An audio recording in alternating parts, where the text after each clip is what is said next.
ಇವತ್ತು ನಾನು ಎಲ್ರಿಗೂ ಇಷ್ಟವಾಗುವಂತಹ ಎಲ್ಲರ ಫೇವರೆಟ್ ಚಿಕನ್ ಕಟ್ಲೆಟ್ ಮಾಡೋದು ಹೇಗೆ ಅಂತ ತೋರಿಸ್ತಿದ್ದೇನೆ. ಇದನ್ನು ಮಾಡಿ ಫ್ರೀಝರಲ್ಲಿ ಸ್ಟೋರ್ ಮಾಡಿ ಇಡ್ಬೋದು. ಯಾರಾದರೂ ಗೆಸ್ಟ್ ಬರುವಾಗ ಆಗಲಿ ಅಥವಾ ಮಕ್ಕಳಿಗಾಗಲಿ ಇಮಿಡಿಯೇಟ್ ಫ್ರೈ ಮಾಡಿ ಕೊಡ್ಬೋದು ನಾವು.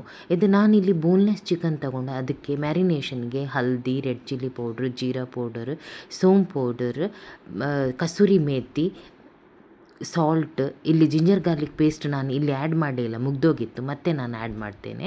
ಮಸ್ಟರ್ಡ್ ಆಯಿಲಲ್ಲಿ ಹಾಕಿಬಿಟ್ಟು ಮ್ಯಾರಿನೇಷನ್ ಮಾಡಿ ಒಂದು ಹಾಫ್ ಆನ್ ಅವರ್ ಇಡ್ತೇನೆ.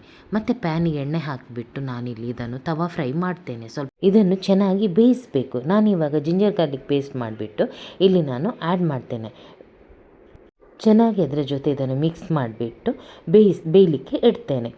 ನಂತರ ನಾನು ಸಾಲ್ಟ್ ಚೆಕ್ ಮಾಡಿದೆ, ಸ್ವಲ್ಪ ಕಡಿಮೆ ಆಗಿತ್ತು, ಹಾಕ್ತಾಯಿದ್ದೇನೆ. ಇಲ್ಲಿ ಚಾಪ್ ಮಾಡಿದಂಥ ಕ್ಯಾಪ್ಸಿಕಮ್, ಕ್ಯಾರೆಟ್, ಬಾಯ್ಲ್ ಮಾಡಿದ ಆಲುವನ್ನು ಗ್ರೇಟ್ ಮಾಡ್ತಾಯಿದ್ದೇನೆ, ಅಂದರೆ ಪೀಸ್ ಸಿಗಬಾರ್ದು ಅಂತ. ನಂತರ ಅದನ್ನು ಬೇಯಿಸಿದ ಚಿಕನ್ ಉಂಟಲ್ಲ, ಬೋನ್ಲೆಸ್ ಚಿಕನ್, ಅದನ್ನು ಈ ರೀತಿ ಪುಡಿ ಮಾಡಬೇಕು. ನೈಫಿಂದ ಕೂಡ ಮಾಡ್ಬೋದು, ಕೈಯಿಂದ ಕೂಡ ಮಾಡ್ಬೋದು. ಈ ರೀತಿ ಮಾಡಬೇಕು ನಾವು.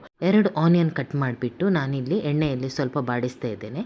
ನಂತರ ಅದಕ್ಕೆ ಚಾಪ್ ಮಾಡಿದ ಕ್ಯಾಪ್ಸಿಕಮ್, ಕ್ಯಾರೆಟನ್ನು ಸ್ವಲ್ಪ ಹಾಕಿಬಿಟ್ಟು ಸಾಲ್ಟ್ ಎಲ್ಲ ಹಾಕಿಬಿಟ್ಟು ಕರಿಪತ್ತ ಪೌಡ್ರ್, ನಾನು ಹೋಮ್ ಮೇಡ್ ಕರಿಪತ್ತ ಪೌಡ್ರ್, ಜೀರಾ ಪೌಡರ್, ರೆಡ್ ಚಿಲ್ಲಿ ಪೌಡರ್, ಹಲ್ದಿ ಎಲ್ಲ ಹಾಕ್ತೇನೆ. ಇದಕ್ಕೆ ಗರಂ ಮಸಾಲ ಕೂಡ ಹಾಕ್ತೇನೆ. ಸ್ವಲ್ಪ ಸಾಟೆ ಮಾಡಿದರೆ ಸಾಕು. ಇದು ಜಾಸ್ತಿ ಬೇಯಬೇಕು ಅಂತೆಲ್ಲ, ಕ್ರಂಚಿ ಇರಬೇಕು ಇದು. ನಂತರ ಇದಕ್ಕೆ ಆಮ್ಚೂರ್ ಪೌಡ್ರ್ ಆ್ಯಡ್ ಮಾಡಬೇಕು, ಅದನ್ನು ಮಿಸ್ ಮಾಡಬೇಡಿ. ಬಾಯ್ಲ್ ಮಾಡಿ ಗ್ರೇಟ್ ಮಾಡಿದಂತಹ ಹಾಲು ಕೂಡ ಹಾಕ್ತಾ ಇದ್ದೇನೆ.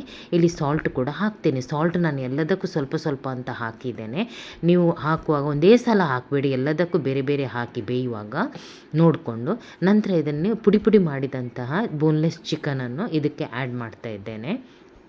ಚೆನ್ನಾಗಿ ಮಿಕ್ಸ್ ಮಾಡಬೇಕು. ಇದನ್ನು ತಣ್ಣಗಾಗಲಿಕ್ಕೆ ಬೇರೆ ಪಾತ್ರೆಗೆ ನಾನಿಲ್ಲಿ ಟ್ರಾನ್ಸ್ಫರ್ ಮಾಡ್ತಾ ಇದ್ದೇನೆ. ಅದನ್ನು ಸ್ವಲ್ಪ ತಣ್ಣಗಾದ ಮೇಲೆ ನಾವು ಕೈಯಿಂದಲೇ ಚೆನ್ನಾಗಿ ಮಿಕ್ಸ್ ಮಾಡಬೇಕು.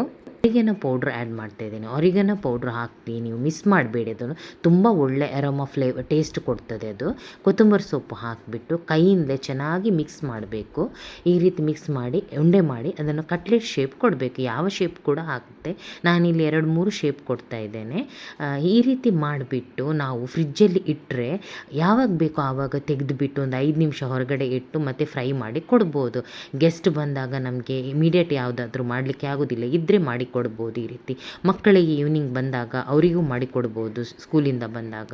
ಸೊ ಈ ರೀತಿ ಮಾಡಿಟ್ರೆ ತುಂಬ ಒಳ್ಳೆಯದು. ಇಲ್ಲಿ ಮೈದಾ ಹಾಕಿಬಿಟ್ಟು, ಮೈದಾಕ್ಕೆ ಸ್ವಲ್ಪ ಸಾಲ್ಟ್ ಹಾಕಿಬಿಟ್ಟು, ನೀರು ಹಾಕಿಬಿಟ್ಟು ಕಲಿಸ್ತೇನೆ ಇದನ್ನು. ಇದರಲ್ಲಿ ನಾವು ಅದು ಟಿಕ್ಕಿಯನ್ನು ಡಿಪ್ ಮಾಡಲಿಕ್ಕೆ ಇದೆ, ಚಿಕನ್ ಟಿಕ್ಕಿಯನ್ನು ಈ ರೀತಿ ನಾವು ಡಿಪ್ ಮಾಡಿಬಿಟ್ಟು ಬ್ರೆಡ್ ಕ್ರಮ್ಸಲ್ಲಿ ನಾನು ಇದನ್ನು ಕೋಟ್ ಮಾಡ್ತೇನೆ. ಈ ರೀತಿ ಚೆನ್ನಾಗಿ ಕೋಟ್ ಮಾಡಿಬಿಟ್ಟು ಎಲ್ಲವನ್ನು ಇಡ್ತೇನೆ. ಈ ರೀತಿ ಕೋಟ್ ಮಾಡಿದ ಮೇಲೆ ನಾವು ಫ್ರೀಝರಲ್ಲಿ ಇಡ್ಬೋದು. ಆ ದಿನಕ್ಕೆ ಎಷ್ಟು ಬೇಕೋ ಅಷ್ಟನ್ನು ಇಟ್ಕೊಂಡು ಮಿಕ್ಕಿದ್ದನ್ನು ನಾವು ಫ್ರೀಝರಲ್ಲಿ ಇಡ್ಬೋದು. ಅದನ್ನು ನೋಡಿ, ಇಷ್ಟ ಆಯಿತು. 1/2 kg ಬೋನ್ಲೆಸ್ ಚಿಕನಲ್ಲಿ ಎಷ್ಟೊಂದು ಪೀಸ್ ಆಯಿತು ನೋಡಿ. ನಾನಿಲ್ಲಿ ಇದನ್ನು ತೆಗೆದಿಡ್ತಿದ್ದೇನೆ ಫ್ರೀಝರಲ್ಲಿ. ಇಡುವಾಗ ನೋಡಿ, ಬೇರೆ ಒಂದು ಬಟರ್ ಶೀಟ ಅಥವಾ ಬೇಕಿಂಗ್ ಪೇಪರ್ ಹಾಕಿಬಿಟ್ಟು ಈ ರೀತಿ ಇಡಿ. ಆಗ ಎಷ್ಟು ಬೇಕು ಅಷ್ಟನ್ನು ಮಾತ್ರ ತೆಗಿಬೋದು, ಒಂದಕ್ಕೊಂದು ಅಂಟ್ಕೊಳ್ಳೋದಿಲ್ಲ. ಮತ್ತು ಎಣ್ಣೆಯಲ್ಲಿ ನಾವು ಶಾಲೋ ಫ್ರೈ ಮಾಡಬೇಕು. ಇದನ್ನು ಬೇಗ ಫ್ರೈ ಆಗುತ್ತೆ, ಯಾಕೆಂದರೆ ಎಲ್ಲ ಬೆಂದಿದೆ ನೋಡಿ, ಜಾಸ್ತಿ ಹೊತ್ತು ಬೇಕಾಗಿಲ್ಲ. ಈ ರೀತಿ ಲೈಟಾಗಿ ಫ್ರೈ ಮಾಡಿದರೆ ಆಯಿತು. ಟೇಸ್ಟಿಯಾಗಿ ಬರುತ್ತೆ ಈ ಕಟ್ಲೆಟ್, ಎಲ್ರಿಗೂ ಇಷ್ಟ ಆಗುತ್ತೆ ನೋಡಿ. ಕ್ರಿಸ್ಪಿಯಾಗಿ ಬರ್ತದೆ ಇದು.